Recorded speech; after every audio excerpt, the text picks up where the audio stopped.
하나님은 세상을 사랑하십니다. 그리고 하나님은 하나님의 교회를, 주님의 교회를 특별히 사랑하십니다. 오늘 말씀은 지난주 말씀하고 굳이 연결시키면 완전히 연결되는 그런 말씀이 되겠어요. 지난주에도 똑같은 멘트로 시작을 했었는데 여전히 오늘도 그렇습니다. 그런데 하나님이 그렇게 세상을 사랑하시고 교회를 사랑하셔서 하나님이 교회에 특별한 능력을 주셨습니다. 특별한 선물을 주셨습니다. 그것이 뭐냐? 성령의 열매와 성령의 은사입니다. 성령의 열매와 성령의 은사. 그에 대한 말씀은 지난 주일에 나눴었습니다.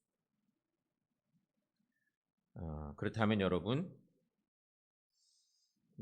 성령의 열매와 성령의 은사는 성령의 열매가 훨씬 더 앞서 있어야 되는 것입니다. 하나님이 원하시는 일입니다. 성령의 열매를 맺으려고 무던 노력을 하고 은사 받는 것도 힘쓰는 것이 좋은 교인의 모습인 것입니다. 자, 그렇다면 이제 오늘도 하나님 우리에게 말씀을 주셨는데 오늘은 예수님의 비유의 말씀 중에서 이 포도나무와 관련된 유명한 말씀입니다. 포도나무와 가지의 비유? 흔히 그렇게 얘기하는 요한복음 15장의 말씀인데 이 비유의 말씀을 통해서 열매 맺는 비결에 대한 말씀을 나누려고 합니다. 특별히 지난주 말씀과 연결시키면 어떤 열매를 맺어야 돼요? 성령의 열매. 근데 주님이 맺기를 원하시는 모든 열매들은 대부분 성령의 열매와 관계가 깊습니다. 오늘 주님이 비유로 주신 말씀도 역시 당신과 우리와 관계 얘기하시는 것 같지만 열매는 성령의 열매에 대한 얘기를 하고 계신 거지. 자, 그렇다면 오늘 말씀 속에서 이제 묵상하면서 말씀을 나눠야 되는데 몇 가지를 생각해 봅니다. 첫째는 예수님이 어떤 분인가에 대한 묵상입니다. 이번 성경학교도 이제 오늘까지 끝나죠. 성경학교 때 기도에 나오셔서 함께 기도합시다. 말씀 나눕시다. 그랬는데요. 이 논리가 비슷하더라고요. 예수님이 누군지를 알아야 열매 맺는 삶을 생명의 열매, 평화의 열매를 맺을 수 있어. 예수 모르고 맺는 열매들은 그것은 헛것일 수 있어. 근데 오늘 말씀도 굳이 그 구조로 말하면 거의 똑같아요. 예수님이 어떤 분인가를 아는 것이 최고 중요해요. 예수님이 어떤 분인가? 포도나무이신 예수님을 배워야 된다는 것이 오늘 첫 번째예요. 예수님은 포도나무이시다. 그래서 말씀 시작이 그렇죠. 1절 말씀 보면 주님이 말씀하십니다. 나는 포도나무요 내 아버지는 농부라. 근데 이 말씀을 읽다 보면 이 비슷한 표현들이 또 뒤에 나온 것 같은 느낌도 들곤 하는데 전혀 다릅니다. 이게 지금 이 말씀을 주님이 가장 먼저 얘기하시면서 당신은 포도나무이고 하나님 아버지는 농부이시다. 이게 중요한 전제입니다. 아니, 하나님을 갑자기 농부로 강등시킨 것 같네? 그런 느낌이 있지만 농부가 얼마나 중요합니까? 이게 우리가 농업사회를 벗어나 버린 상태이기 때문에 그렇지 농부가 너무너무 귀한 존재입니다. 근데 요즘은 농사를 안 지려고 합니다. 너무 힘들었어요. 나중에 농사 안 짓잖아요? 다 굶어 죽습니다. 농부의 마음을 아는 것이 너무너무 소중합니다. 근데 예수님은 당신을 포도나무로 얘기하시고 하나님은 농부시라고 말씀하시네요. 여기서 한 가지, 예수님은 지금 굳이 구약시대와 신약시대를 구분하면 그 사이쯤에 계시고 신약 시대를 여는 시간쯤에 계십니다. 주님이 그러시잖아요. 새 계약의 존재이십니다. 근데 구약 시대에는요, 전통적으로 포도나무는 이스라엘을 상징했습니다.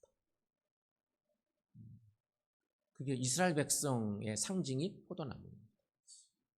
근데 진짜 그 성지순례 가보면 초대교회와 관련된 많은 그런 지역에는 포도나무가 엄청 많습니다.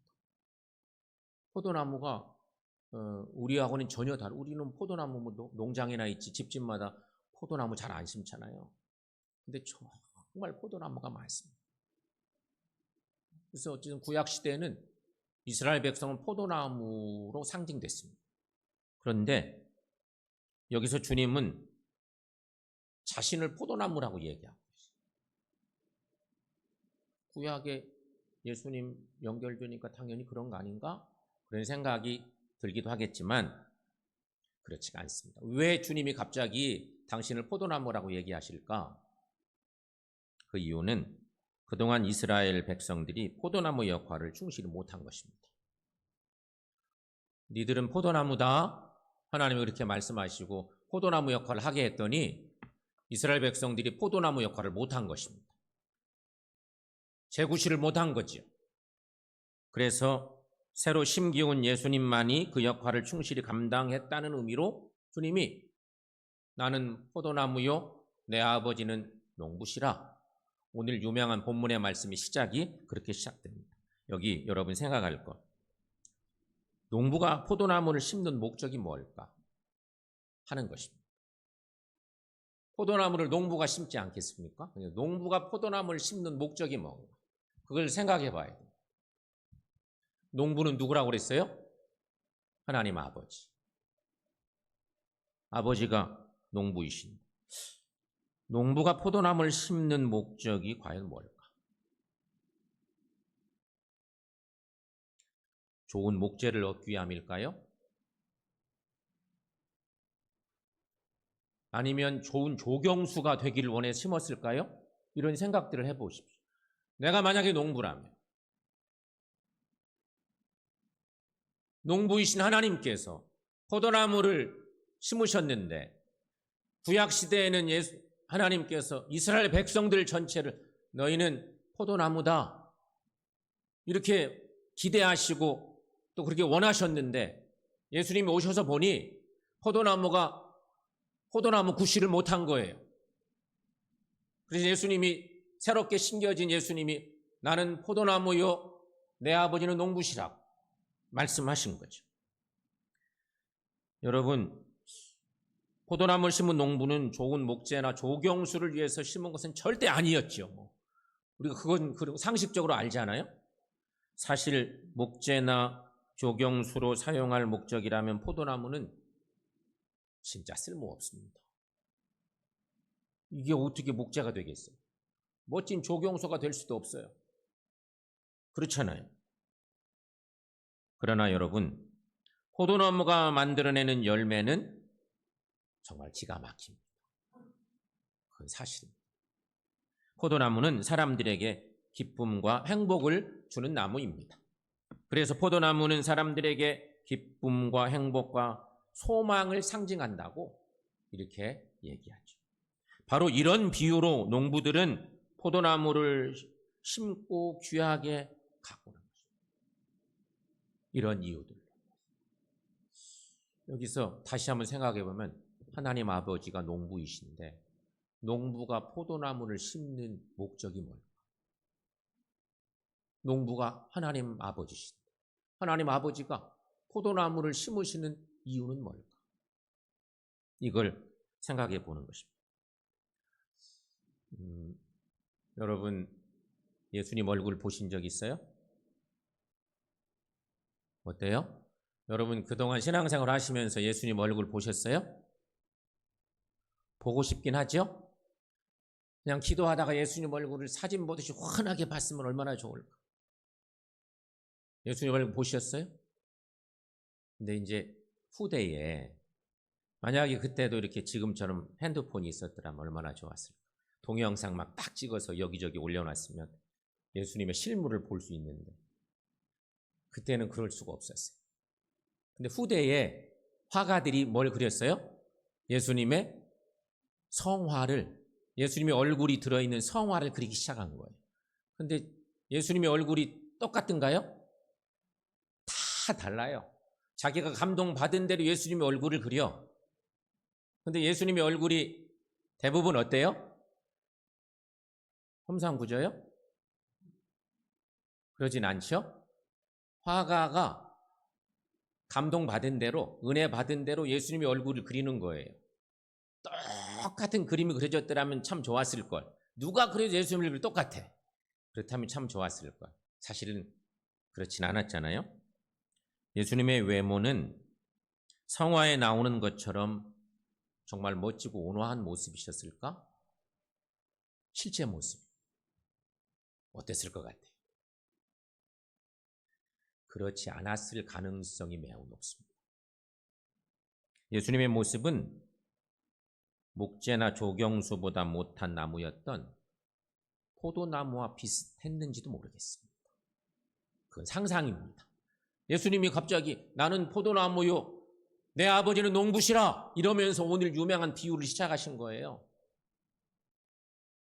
근데 포도나무는 좋은 목재로, 좋은 조경수로는 X야. 빵점이야, 뭐. 그게 포도나무예요.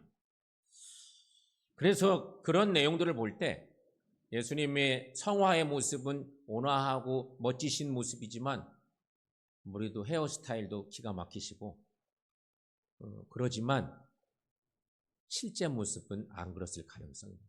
그것을 이렇게 유추해 볼 수 있어요. 유추해 볼 수 있는 것은 분명히 있어요. 이사야 53장 2절 말씀, 이게 이사야의 증거로 나오는, 이사야서는 구약의 복음서라는 별명이 붙어 있어요. 예언서인데 구약 성경에 복음서라는 별명이 있어요. 그만큼 복음서는, 신약의 복음서는 이사야서의 말씀들을 엄청 인용하거든요. 저기 유명한 저 말씀이 있어요. 자, 여러분 함께 읽어보겠습니다. 그는 주 앞에서 자라나기를 연한 순 같고 마른 땅에서 나온 뿌리 같아서 고운 모양도 없고 풍채도 없은즉 우리가 보기에 흠모할 만한 아름다운 것이 없도다. 이게 웬 말이에요? 우리가 이 말씀을 잘 알지만 이사야서에 나오는 고난의 종의 노래 가운데 하나인데 이런 말씀이 있었어요. 예수님의 외모는 보잘것 없었을 가능성이 높아요. 가진 것도 없으셨고 학문적인 배경도 별로 없으시고, 굳이 비교하자면 예수님을 그렇게 비교할 수는 없지만 예수님과 바울을 비교한다면 택도 없어요. 학문적인 배경으로 따지면. 생김새도 그러니 별로였을 가능성이 높다는 것입니다. 그런데 여러분, 그럼에도 불구하고 우리 예수님은 하나님께서 기대하신 아름다운 열매들을 풍성히 맺으신 주님이셨습니다. 주님은 율법을 완성하셨고 하나님 말씀에 순종함으로 많은 생명의 열매들을 풍성하게 맺으셨던 주님이십니다. 그래서 우리 주님은 자신에 대해 나는 포도나무라고 당당히 선언하신 것입니다. 그리고 덧붙여진 말씀이 더 중요합니다. 내 아버지는 농부시라. 이렇게 말씀하신 거예요.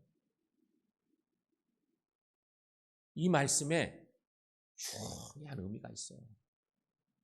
여러분도 그런 고백을 할 수 있다면 얼마나 좋겠어요. 나는 누구누구인데 아버지는 나를 가꾸시는 농부이십니다.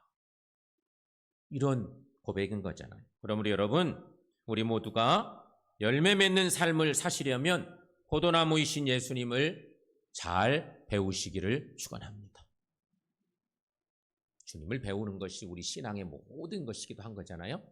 자, 두 번째는요, 열매 맺으려면 주님 안에 거해야 된다는 것입니다. 성경 말씀에 4절 5절 말씀, 좀 본문이 긴데요, 한번 읽어보겠습니다. 내 안에 거하라. 나도 너희 안에 거하리라. 가지가 포도나무에 붙어 있지 아니하면 스스로 열매를 맺을 수 없음 같이 너희도 내 안에 있지 아니하면 그리하리라. 나는 포도나무요 너희는 가지라. 그가 내 안에 내가 그 안에 거하면 사람이 열매를 많이 맺나니 나를 떠나서는 너희가 아무것도 할 수 없음이라. 아멘. 여기 말씀 보시면 주님은 성도들을 가지에 비유하셨습니다. 아까 예수님이 스스로 선언하시기를 나는 포도나무고 내 아버지는 농부시라 이렇게 선언하셨었는데 이 말씀이 조금 더 발전돼 가면서 당신이 포도나무인 것은 분명하잖아요. 그리고 너희는 성도인 우리는 포도나무의 가지라는 것입니다. 그러면서 말씀하십니다. 내 안에 거해야 된다. 가지가 나무 행세하면 안 돼요. 그런 거죠? 주님 안에 붙어 있어야 돼요. 예수님이 만약에 나는 포도나무다. 내 아버지는 농부신데 내가 농장 주인이야. 뭐 이러고 나선다면 좀 모양새가 이상해지겠지. 주님이 말씀하시기를 너희들은 가지이니 내 안에 있어야 돼. 이런 말씀하셨고요. 이렇게 주님 안에 있어야 되는 결정적 이유가 뭐냐? 5절로 가보면 나를 떠나서는 너희가 아무것도 할 수 없기 때문이라는 것입니다. 이거 잘 아는 말씀이죠. 그런데 어떤 사람들이 이렇게 반문하며 의문을 제기할 수도 있을 것입니다. 아니, 우리가 어찌해서 그리스도를 떠나서는 아무것도 할 수 없다는 겁니까? 세상 사람들을 좀 봐요. 그들은 그리스도를 전혀 알지 못함에도 불구하고 저렇게 많은 일들을 잘하고 있지 않습니까? 잘만 되더만 예수 안 믿어도 뭐 이런 얘기 할 수 있지 않겠습니까? 그러나 여러분, 우리가 여기서 주의할 점은 나를 떠나서는 너희가 아무것도 할 수 없다는 그 말씀은 문자 그대로 아무것도 할 수 없다는 의미가 아닙니다. 이 말은 의식주 등과 관련된 세상 일 얘기가 아닙니다. 주님이 하신 이 말씀은 나를 떠나도 세상적으로 잘 되는 일 많아. 세상적인 얘기가 절대 아닙니다. 그런 얘기를 하는 것이 아니에요. 나를 떠나서는 너희가 아무것도 할 수 없다는 말씀은 하나님의 말씀과 뜻을 실천하는 일을 못한다는 얘기인 것입니다. 그 말이에요. 그리고 사랑과 진리의 진정한 열매를 맺을 수도 없다고 하는 그런 의미인 것입니다. 그렇습니다. 모든 사람들은 이 땅의 것들을 위해서는 얼마든지 그리스도를 떠나서도 할 수 있습니다. 아니, 각종 범죄와 죄악들은 그리스도와 하나님을 멀리 떠날수록 더 능력 있게 행할 수 있습니다. 그건 분명합니다. 그러나 만일 우리가 하나님의 진리를 따라 살고 의의 열매를 맺기 원하신다면 우리는 반드시 그리스도께로 돌아오셔야 합니다. 그리고 우리는 반드시 주님 안에 거하셔야 합니다. 성도가 모든 문제를 해결하고 악한 영의 세력과 싸워 이기는 비결은 오직 주님께만 있습니다. 그래서 사도 바울은 이런 유명한 고백도 했습니다. 바울의 고백 중에 이런 고백이 있죠. 빌립보서 3장 4장 13절 말씀인데 여러분 함께 읽습니다. 내게 능력 주시는 자 안에서 내가 모든 것을 할 수 있느니라. 아멘. 내게 능력 주시는 자, 하나님 예수 그리스도의 놀라운 은혜 안에서 내가 모든 걸 할 수 있다는 것입니다. 그러므로 늘 주님 안에 거하시고 하나님이 기뻐하시는 열매 맺는 우리 모두가 되시기를 축원합니다. 또 한 가지 생각하면 열매 맺으려면 말씀을 따라 사셔야 한다는 것입니다. 오늘 본문 말씀 중에 7절 말씀, 7절 함께 읽습니다. 너희가 내 안에 거하고 내 말이 너희 안에 거하면 무엇이든지 원하는 대로 구하라. 그리하면 이루리라. 아멘. 이 말씀은 말씀대로 구하면 무엇이든지 이루어지리라는 그런 약속의 말씀이죠. 하지만 이 말씀은 기도에만 국한된 그런 말씀은 아닙니다. 마치 이 내용은 기도할 때 딱 필요한 말씀 같은 표현을 하고 있긴 한데요. 이 말씀은 성도의 삶 전체를 포괄하는 말씀인 것입니다. 그런데 이런 주님의 말씀에도 불구하고 오늘날 우리의 모습은 어떤가요? 세상 사람들은 말할 것도 없고 심지어 예수 믿는 성도들 가운데에서도 말씀대로 사니까 되는 일이 없더라. 말씀대로 살아봤더니 잘 안 되는 일 많아. 이렇게 불평하고 있는 사람들도 종종 있더라고요. 신앙생활 하기가 참 힘들어. 열심히 살아봤더니 해결이 잘 안 돼. 이렇게 말하는 사람들도 있어요. 하지만 꼭 그런 일 만날 수도 있지만 성경은 여기저기서 말씀하십니다. 성경 말씀 보면 여러분 성경의 말씀 중에 성경의 위인들 중에 인물들 중에 정말 예수님의 최고의 모델 다윗입니다. 다윗은 오직 하나님 말씀 중심으로 살았던 위대한 사람이었습니다. 다윗 얘기가 구약 성서에 거의 전반적으로 다 연결되어 있을 정도로 그렇게 위대한 믿음의 사람이었습니다. 그런데 그는 오직 하나님 말씀 중심으로 살았습니다. 평생이 그랬습니다. 실수할 때도 있었지만 오로지 말씀 안에 살려고 몸부림친 위대한 사람이었습니다. 그랬더니 다윗은 양치는 목동 출신이었는데 하나님이 그를 왕의 자리까지 높여주셨습니다. 뿐만 아니라 오고 오는 모든 이스라엘 백성들의 좋은 믿음의 모델이 되게 하셨습니다. 그리고는 그 다윗의 후손 중에서 누가 났어요? 예수님이 탄생하신 거예요. 다윗의 계보 속에 구원주 예수 그리스도가 있으셨다고. 어영부영한 선조를 통해서 구세주가 날 수 있겠어요? 다윗 같은 위대한 믿음의 사람, 말씀대로 살았기 때문에 하나님이 그를 목동 출신인데 왕의 자리까지 높여주시고 그를 통해서 위대한 구원자가 나시게 하셨다는 것입니다. 그런데 여러분, 또 한 사람 생각해 볼 수 있어요.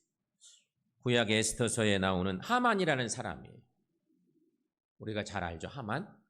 하만은 자기 욕심과 계획대로 살았던 전형적인 한 인물이에요. 아주 교만하고 자기중심적이고 그랬던 사람이었어요. 그런데 하만은 처음에는 가장 형통한 사람처럼 보이기도 했어요.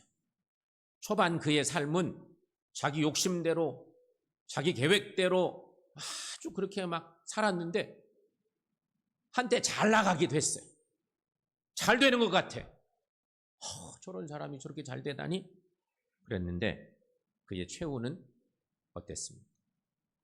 자신이 판 함정에 스스로 빠져서 그 누구보다 비참하고 수치스러운 그런 죽음을 맞이하게 된 것을 봅니다. 우리가 이 성경은 잘 안 읽는 성경이기도 하죠. 에스더서에 이런 말씀이 기록되어 있습니다. 에스더서 7장 9절 10절 말씀, 하만의 마지막 말로가 어떻게 됐는지를 증거하는 성서의 말씀이에요. 함께 읽어보겠습니다. 왕을 모신 내시 중에 하르보나가 왕에게 아뢰되 왕을 위하여 충성된 말로 고발한 모르드게를 달고자 하여 하만이 높이가 50규빗 되는 나무를 준비하였는데 이제 그 나무가 하만의 집에 섰나이다. 왕이 이르되 하만을 그 나무에 달라 하매 모르드게를 매달려고 한 나무에 하만을 다니 왕의 노가 그치니라. 아멘. 하만의 최후에 대한 성서의 기록의 말씀입니다. 이 말씀은 결국 다윗은 말씀대로 살다가 한 10년쯤 죽을 고생합니다. 정말 고생하는 시간이 있었어요. 그의 인생 초반전은 그냥 쫓겨다니고 죽을 고비를 수도 없이 넘기고 하나님의 말씀, 하나님의 뜻을 저버려 버릴까? 이런 어떤 시련도 많았을 것입니다. 하나님이 그를 높이셨고, 하만은 아주 자기 중심적으로 살아서 초반은 잘 되는 것 같더니 결국은 그 죄악이 드러나서 모르드게를 달려고 했던 그 높은 장대 위에 자기가 달려서 나무 위에 죽게 됐다 하는 말씀이죠. 사랑하는 여러분, 그러므로 인생을 살아감에 있어서 우리의 얕은 생각과 욕심에 끌리지 않도록 주의하실 필요가 있습니다. 왜냐하면 인간이 보기에는 그 길이 옳은 길 같아 보여도 결국 사망의 길인 경우가 많기 때문인 것입니다. 잠언 14장 12절 말씀을 함께 읽어보겠습니다. 어떤 길은 사람이 보기에 바르나 필경은 사망의 길이니라. 아멘. 성도 여러분, 우리가 인생을 산 후에 열매 있는 삶을 살아야 되지 않겠습니까? 힘들어서 인생을 살았더니, 믿음의 길을 일생 살았더니 인생이 끝날 때쯤 돌아보니 하나님이 기뻐하실 열매가 없다면 이보다 안타까운 인생이 어디 있겠습니까? 열매 있는 삶을 사셔야 됩니다. 그러려면 오직 주님 안에서 주님 말씀 따라 사시기를 축원합니다. 성도 여러분, 오늘 말씀 제목에 대한 얘기를 서두에서 드렸었습니다. 열매 맺는 생활의 비결이 뭐냐? 이게 말씀 제목이었었습니다. 여기 열매는 100% 성령 열매입니다. 성도에게 열매란 성령의 열매입니다. 그것이 성서가 증거하는 것입니다. 성령의 열매는 하나님께서 원하시는 열매예요. 지난주에 그렇게 소개했죠. 성령의 열매는 다 예수님의 인격과 관계가 있다. 예수님의 인격을 담고 있는 용어들이 다 성령의 9가지 열매거든요. 그런데 이 열매는 하나님이 원하시는 열매예요. 그러니 열매 맺는 생활은 모든 그리스도인들이 다 바라는 일이긴 해요. 신앙생활 왜 해요? 꼭 천국만 가시려고 해요? 천국 가는 일이 최고 중요하지만 하나님 나라 가기 전까지 우리의 신앙의 모든 여정들이 하나님이 기뻐하신 일들을 해야 돼. 농부이신 하나님이시니까 예수님도 당신이 포도나무라고 말씀하셨고, 아버지가 농부이시니 농부의 그 마음에 합한 나무가 돼야 되니까 그 열매 있는 삶을 살기를 우리 주님이 먼저 원하셨던 것이고 그것을 가르치고 있는 것이잖아요. 사랑하는 여러분, 하나님께서 원하시는 열매 맺는 우리가 되려면 어떻게 해야 될까? 오늘 말씀을 다시 정리해 보면 예수님을 배우셔야 됩니다. 우리에게 첫 번째 필요합니다. 포도나무신, 오늘 말씀에서는 포도나무라고 자청하셨던 예수님을 배우시길 바랍니다. 이게 신앙생활이에요. 신앙생활은 주님을 배우는 거예요. 다른 거 없어요. 주님을 배우시는데 어떻게 배울 거냐? 주님 안에 거하십시오.